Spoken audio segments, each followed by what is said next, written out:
مکہ کی فتح بہت سے احساس سے سرہ کا سب سے بڑا اور اہم موقع تھا۔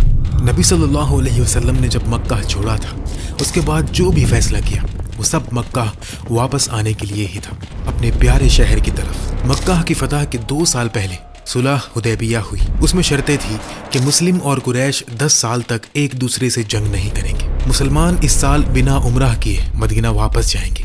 اگلے سال مسلمان 3 دن کے لیے مکہ آئیں گے، صرف مسافر کے ہتھیار لے کر۔ اگر مکہ سے کوئی آدمی مدینہ بھاگ کر آئے، اسے قریش کو واپس کرنا ہوگا، اور اگر مدینہ سے کوئی قریش کے پاس چلا جائے تو اسے واپس نہیں کیا جائے گا۔ عرب کے قبائل جسے چاہے ان کے ساتھ الائنس کر سکتے ہیں، مسلمانوں کے ساتھ یا قریش کے ساتھ۔ 2 ایسے قبائل تھے جن کی آپسی دشمنی کئی سالوں سے چل رہی تھی، بنو بکر اور بنو خزاعہ۔ بنو خزاعہ کے کچھ لوگوں نے اسلام قبول کیا اور پورے قبیلے نے نبی صلی اللہ علیہ وسلم کے ساتھ آفیشیلی الائنس کر لیا، اور بنو بکر نے قریش کے ساتھ اتحاد کیا، جو آس پاس کے چند باقی مشرک قبائل میں سے ایک تھا۔ صلح حدیبیہ کے بعد بنو بکر نے بنو خزاعہ کے ایک قافلے پر حملہ کر دیا۔ اس حملے سے پہلے انہوں نے قریش سے اجازت مانگی تھی اور کہا تھا کہ ہم پرانے قتلوں کا بدلہ لینا چاہتے ہیں۔ قریش نے نہ صرف اجازت دی بلکہ خود بھی مدد کی۔ ان کے بڑے لوگ جیسے سہیل ابن عمرو اور صفوان ابن امیہ نے بنو بکر کو ہتھیار دیا۔ بنو بکر نے پھر مکہ کے قریب خزاعہ کے لوگوں پر رات کے وقت حملہ کیا، لیکن خزاعہ کے کچھ لوگ جاگ رہے تھے، اس لیے حملہ پلان کے مطابق نہیں چلا۔ خزاعہ کے لوگ جنگ کے لیے تیار تھے، اس لیے خون خرابہ ہو گیا اور 20 سے زیادہ خزاعہ کے لوگ مارے گئے، جن میں عورتیں اور بچے بھی شامل تھے۔ خبر جلدی پھیل گئی اور بنو خزاعہ کے سردار عمرو ابن سلیم 40 لوگوں کے ساتھ مدینہ آئے اور نبی صلی اللہ علیہ وسلم سے مدد مانگی۔ نبی صلی اللہ علیہ وسلم نے ان کی مدد کا فیصلہ کیا۔ بنو خزاعہ پر یہ حملہ صلح حدیبیہ کی صاف ٹوٹنے والی بات تھی۔ بہت سے علماء کہتے ہیں کہ نبی صلی اللہ علیہ وسلم نے مکہ پر چڑھائی اسی حملے کی وجہ سے کی تھی، لیکن ابن حجر جیسے علماء کہتے ہیں کہ نبی صلی اللہ علیہ وسلم نے پہلے قریش سے بات چیت کی۔ انہوں نے بنو بکر سے تعلقات ختم کرنے اور مرنے والوں کے لیے معاوضہ دینے کو کہا۔ قریش نے دونوں باتوں سے ہی انکار کر دیا، لیکن ایک انوکھی بات یہ ہوئی کہ ابو سفیان خود مدینہ آیا اور صلح کی کوشش کی۔ ابو سفیان نبی صلی اللہ علیہ وسلم کے پاس گئے،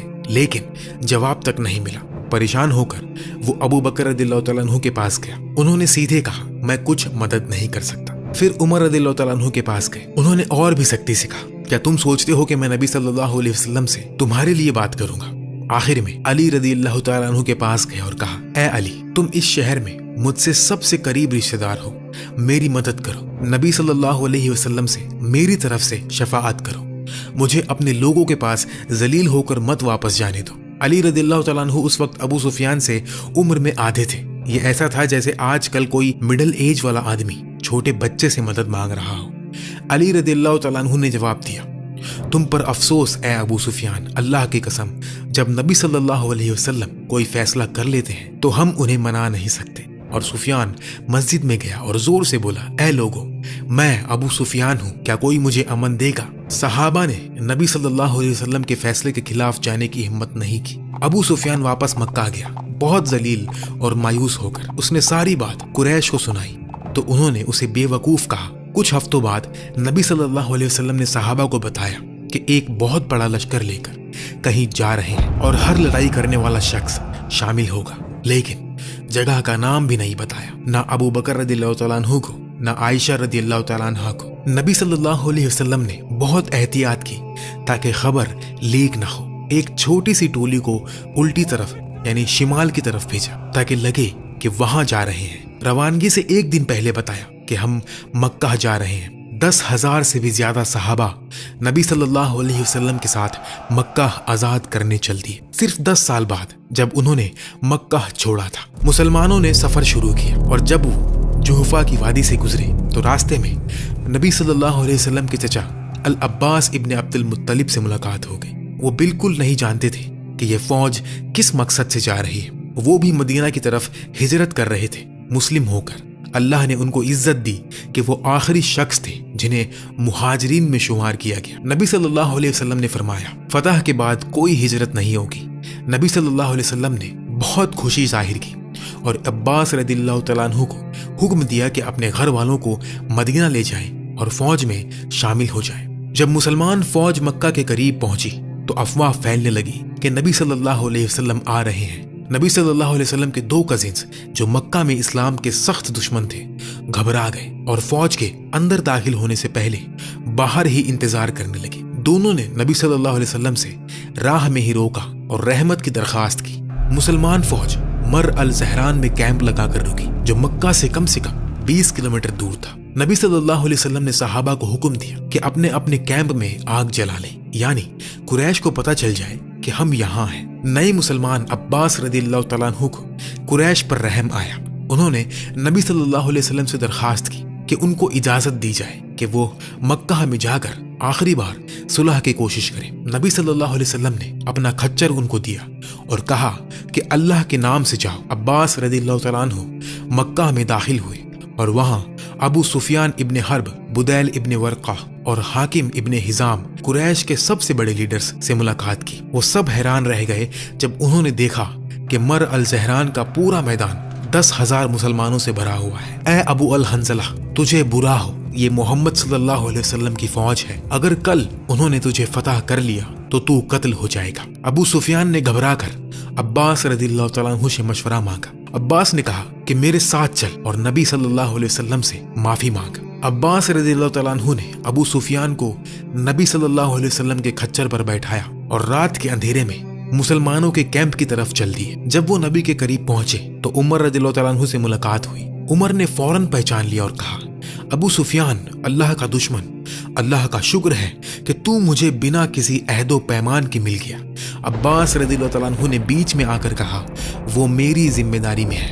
अब्बास ने पूरी रात अबू सुफियान से बात की और उसे इस्लाम की दावत दी जब तक सुबह नबी सल्लल्लाहु अलैहि वसल्लम के पास नहीं पहुंचा गया। नबी सल्लल्लाहु अलैहि वसल्लम ने पूछा, ए अबू सुफियान, क्या अब वक्त नहीं आ गया कि तू ये माने कि अल्लाह के सिवा कोई माबूद नहीं? अबू सुफियान ने अरबों की सबसे बड़ी तारीफ के साथ जवाब दिया, मेरी माँ और बाप कुर्बान हो आप पर। कितनी नरमी है आप में, कितना रहम है, कितना सिलाए रहमी करने वाले हैं आप। फिर बोला, अगर अल्लाह के सिवा कोई और खुदा होता तो अब तक मेरी मदद करता, यानी हाँ, अल्लाह के सिवा कोई माबूद नहीं। नबी सल्लल्लाहु अलैहि वसल्लम ने फरमाया, ए अबू सुफियान, क्या अब वक्त नहीं कि तू ये माने कि मैं अल्लाह का रसूल हूँ? अबू सुफियान चुपके से बोला, इस बात में अभी भी थोड़ा सा दिल में है। अब्बास थक गए और बोले, या तो कबूल कर लो वरना कत्ल हो जाओगे। नबी सल्लल्लाहु अलैहि वसल्लम ने ये धमकी नहीं दी क्योंकि ईमान जबरदस्ती नहीं होता, लेकिन अब्बास उनके दोस्त थे और उनको देखकर परेशान हुए कि ये बेहतर चीज को कबूल क्यों नहीं कर रहा। अबू सुफियान ने आखिरकार शहादत पढ़ ली। शहादत के बाद अब्बास रदियल्लाहु तआला अन्हु ने कहा, या रसूलल्लाह, आप जानते हैं कि अबू सुफियान फख्र और इज्जत का शौकीन है। क्या आप उसे कुछ ऐसा दे सकते हैं जिससे उसका फख्र पूरा हो? नबी सल्लल्लाहु अलैहि वसल्लम ने फरमाया, कल हम मक्का में दाखिल हो रहे हैं। जो हरम में दाखिल हो गया वो सेफ है, जो अपने घर में रहा वो सेफ है, और जो अबू सुफियान के घर में दाखिल हो गया वो भी सेफ है। अबू सुफियान ने पूरी फौज का दौरा किया और हैरान रह गया इतने कैंप और झंडे देखकर। 8 साल पहले नबी सल्लल्लाहु अलैहि वसल्लम मक्का से जान बचाकर भागे थे। 3 साल पहले अहज़ाब की जंग में अरबिया की सबसे बड़ी फौज ने मदीना को घेर लिया था। अब 10,000 मुसलमान एक साथ मक्का की तरफ चल पड़े हैं।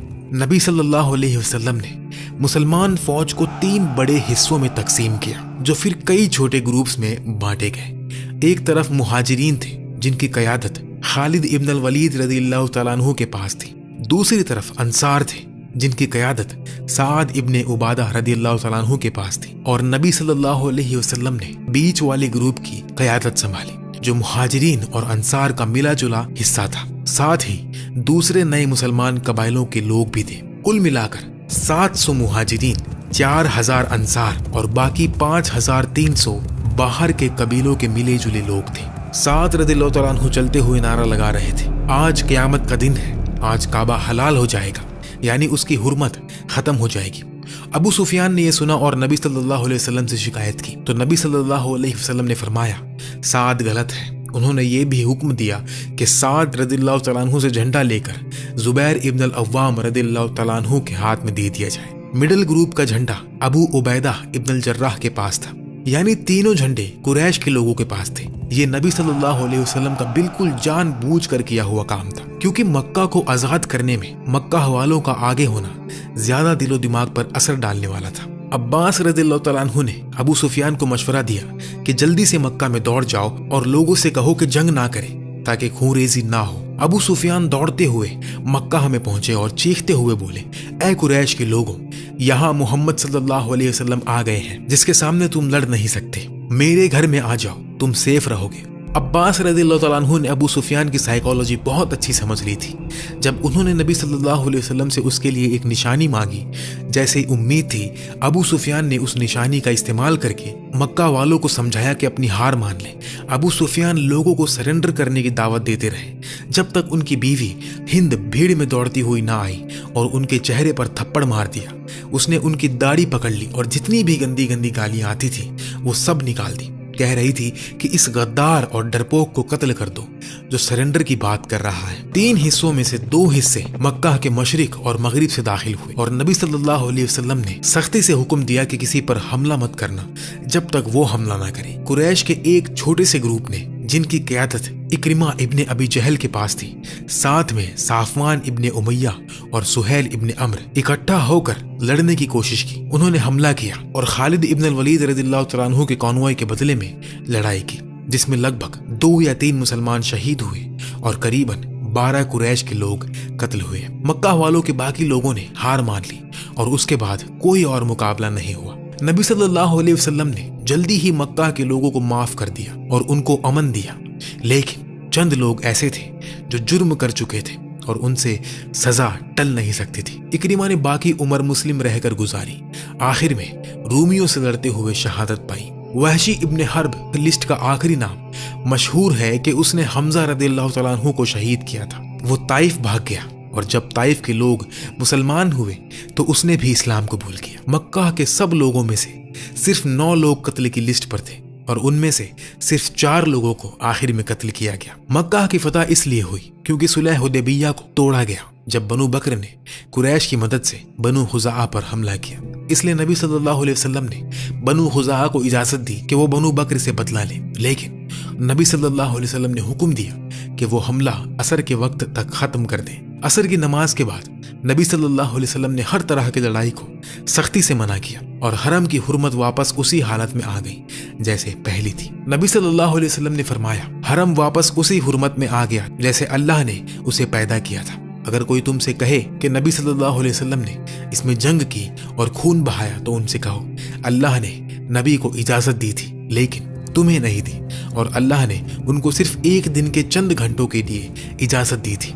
मक्का हुर्मत वाला ही रहा, इसलिए ना कोई माल गनीमत लिया गया और ना कोई जमीन जब्त की गई। मक्का आखिरकार शिर्क और बुत परस्ती के बंधनों से आजाद हो गया था। 21 साल की जद्दोजहद के बाद नबी सल्लल्लाहु अलैहि वसल्लम अपने जन्म शहर में बिल्कुल मुकर्रर लीडर बनकर वापस आ चुके थे। नबी सल्लल्लाहु अलैहि वसल्लम अपने ऊंट पर सवार होकर मक्का में दाखिल हुए। उन्होंने अपना मुबारक सर इतना झुकाया कि माथा ऊंट की पीठ के करीब था। वो अल्लाह की हम्दो सना कर रहे थे, उसकी तारीफ कर रहे थे और सूरह अल फतह की आयत पढ़ रहे थे, बेशक हमने तुम्हें एक साफ फतह अता की। नबी सल्लल्लाहु अलैहि वसल्लम काबा तक पहुंचे और ऊंट पर सवार ही तवाफ शुरू कर दिया। हर बार जब वो किसी बुत के पास से गुजरते जो 360 से भी ज्यादा थे तो अपनी असा से उसकी तरफ इशारा करते और वो गिर जाता। मक्का के लोग काबा के गिर्द इकट्ठे हो गए और नबी सल्लल्लाहु अलैहि वसल्लम के हर अमल को देखते रहे। उन्होंने काबा की कुंजियां मंगवाई और खुद अंदर जाकर सब बुतों, जीनत और तस्वीरों को तबाह कर दिया। जब उन्होंने वो तस्वीरों को बाहर फेंका जिनको मुशरिकीन इब्राहिम अलैहिस्सलाम की तस्वीर समझते थे तो नबी सल्लल्लाहु अलैहि वसल्लम ने फरमाया, अल्लाह उन पर लानत करे, इब्राहिम के इस शिर्क से क्या ताल्लुक। फिर नबी सल्लल्लाहु अलैहि वसल्लम ने लोगों से पूछा, तुम्हें क्या गुमान है कि मैं तुम्हारे साथ क्या करूंगा। लोगों ने पुकार कर कहा, भलाई के साथ आप एक शरीफ भाई हो, शरीफ भाई के बेटे हो। नबी सल्लल्लाहु अलैहि वसल्लम ने गहरे अल्फाज में नबी यूसुफ अलैहिस्सलाम का हवाला देकर फरमाया, जाओ तुम आजाद हो, आज तुम पर कोई इल्जाम नहीं, अल्लाह तुम्हें माफ करे, वो सबसे ज्यादा रहम करने वालों में सबसे ज्यादा रहम करने वाला है। फिर नबी सल्लल्लाहु अलैहि वसल्लम ने बिलाल रज़ियल्लाहु तआला अन्हु को हुक्म दिया कि वो काबा की छत पर चढ़कर अजान दे। वही आवाज जो जुल्म और तकलीफ के वक्त अहद अहद कहती रही थी अब काबा की छत पर हजारों लोगों के ऊपर खड़ी थी اور مکہ کے لوگوں کو اللہ کی طرف دعوت دے رہی تھی۔